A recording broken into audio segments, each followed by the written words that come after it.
नमस्कार, मी कीर्ती गायकवाड. स्वागत आहे आपलं आय न्यूज 28 मध्ये. चला तर मग जाणून घेऊयात महाराष्ट्रातल्या ताज्या घडामोडी.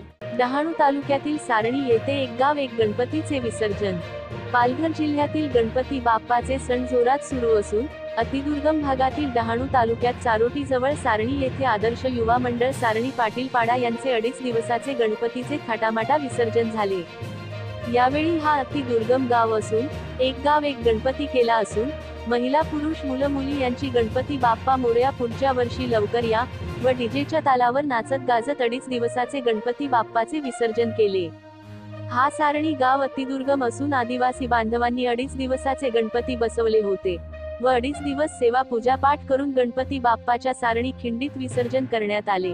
यावेळी मंडळाचे अध्यक्ष परवीन तुकाराम डगला, उपाध्यक्ष दिनेश विष्णू डगला, सचिव प्रकाश धर्मा डगला, खजिनदार अशोक हरिचंद्र डगला तसेच बामणाऐवजी पुजारी अनिल काशीनाथ डगला संख्येने ग्रामस्थ उपस्थित होते. Reporter India News 28 Rahim Qureshi, Dahanu विधानसभा मतदारसंघ ची रिपोर्टर.